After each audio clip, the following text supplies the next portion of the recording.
What's up everybody, this is Mike with Streamline Canine, and in this video I'm going to show you how to take your engagement training out into the real world.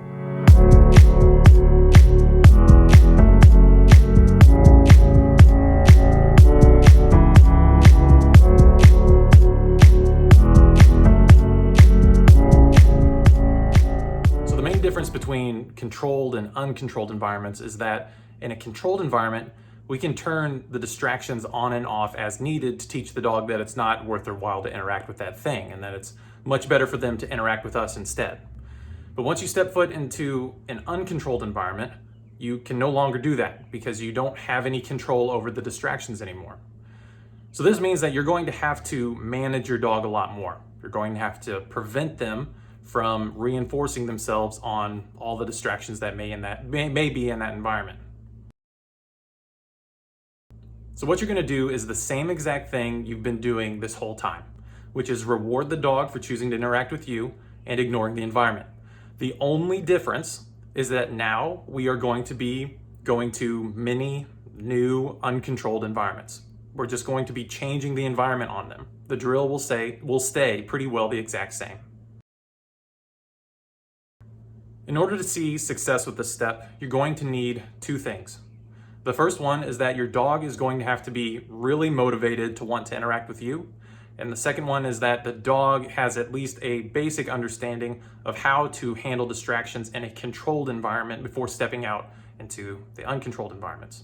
And those two things are exactly what parts 1 through 3 set us up to do. From here, all you need to do is make a few adjustments and take in a few considerations before stepping out into the real world. Because we're going to have to prevent our dogs from potentially reinforcing themselves on the environment, they're going to have to be on leash. So if you're not able to keep your dog from pulling you around everywhere because they're much bigger or stronger than you, then you probably want to hold off on this step until you get your leash manners more established. So what I recommend you do for now is keep practicing your engagement in your controlled environment for now. Keep getting lots of good practice with your dog there. Get creative with the type of distractions you're using, and keep building it there. And don't worry, I do plan to do a leash manners video very soon. Likely the very next video after this will be about leash manners to help you guys get out and about and get going. For everyone else, think about what type of leash you would like to use. I recommend either a 6-foot leash, a retractable lead, or a long line of some length, 10, 15, 20 foot, something like that. If you plan to reward your dog with food or tug, then you could get away with using a 6-foot leash just fine. Just a standard 6-foot leash will work just fine for that. But if you plan on doing ball, you plan on playing just a little bit of fetch, short throws, you're not gonna be launching it or anything like that, you're gonna keep it relatively close to you, then you're gonna want a little bit more length on your line so that the dog can do a little chase to get the ball and get the fetch game going that way. Although there is one other thing you should consider when choosing your leash, or your leash length, I should say. And that is, the longer the line, the more difficult the engagement can be. So if you have a shorter line, the dog's going to be closer to you, of course. And if that's the case, their decision to interact with you is going to be a lot easier to make on their part. Whereas if they're 20 feet off, 20 feet away from you, it might be a little bit more difficult, or it might be more enticing for them to go check out the environment instead of check back in with you.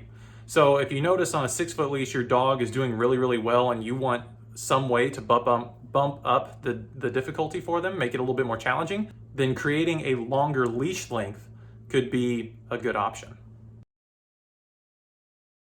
The simplest way to start introducing new environments to your dog is to use your own house and surrounding property.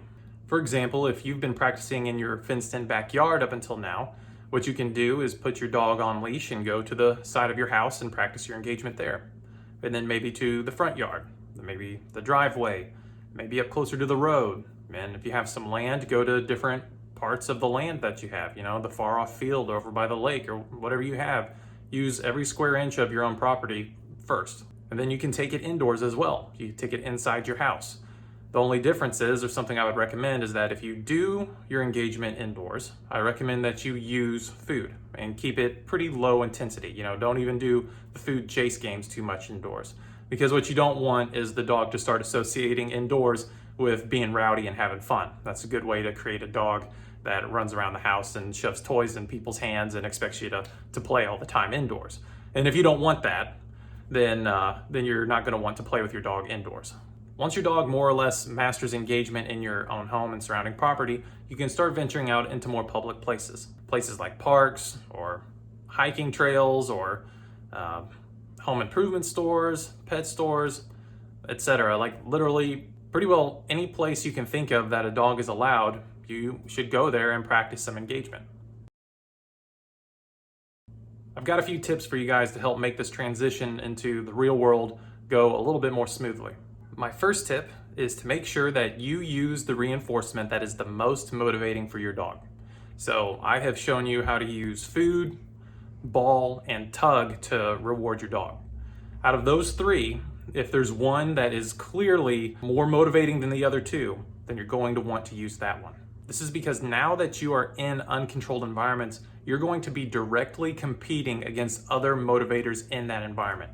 So if the dog is not too thrilled about what you're offering as a reward for engaging with you, it's not going to take much for them to find other things out in the environment that they would much rather interact with. My second tip is to keep the rate of reinforcement high when you step out into a new environment at first. So every time they interact with you, mark and reinforce it every time. If they keep giving you their attention, continuously reinforce it for a while, every second, every 2 seconds. Keep the rate of reinforcement really high at first. Once they start giving you their attention and their engagement a little bit more easily and they're holding it for longer periods of time, then you can start spacing out the intervals between reinforcements. And you could build it up for as long as you'd like to. Start off with reinforcing every 3 seconds as long as they're giving you that engagement. Maybe every 5 seconds, then 10, then 30, then up to a minute if you want to, or longer. It's really up to you how long you want to do that. And my last tip is to use distance to your advantage. So the further away you are from something, from some sort of stimulus in the environment that's trying to get your dog's attention, the easier it's going to be for your dog to want to pay attention to you. As you get closer, it's going to get more difficult. So if you go out somewhere and you notice that your dog is particularly interested in something in that environment and they're not wanting to engage with you at all, try to create some distance between your dog and that thing. Get as far away as you need to start getting engagement from your dog. From that point, you're going to gradually get closer to that stimulus, whatever it may be, and keep working that closer and closer until you're as close as you care to be to that thing. The ultimate goal, of course, would be that you could be pretty well right up on that stimulus and the dog is still choosing to interact with you instead of it. And be very gradual with this. You may have to practice this over many sessions. You may not make huge leaps and bounds in one session, depending on how stimulating that distraction is to your dog. So take your time with it. Don't be afraid to space this out over many sessions.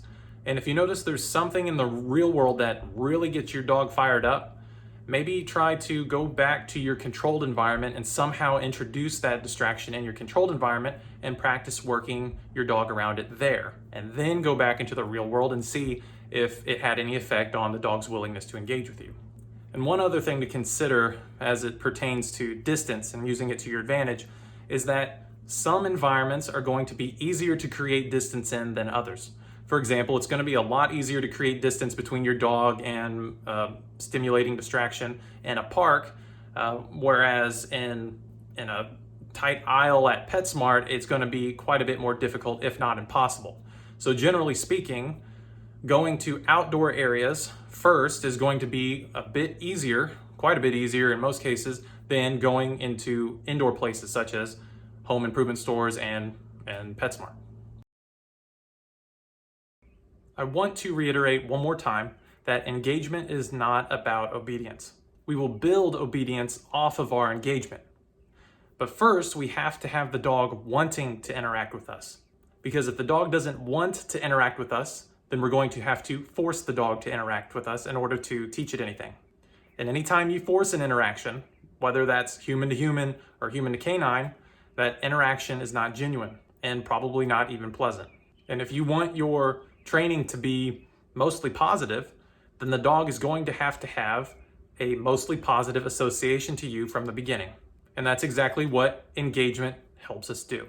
If you reward the dog, with play or food whenever they choose to interact with you and ignore distractions, and at the same time prevent them from self-reinforcing on distractions, they will learn that it is well worth their while to choose to interact with you over time.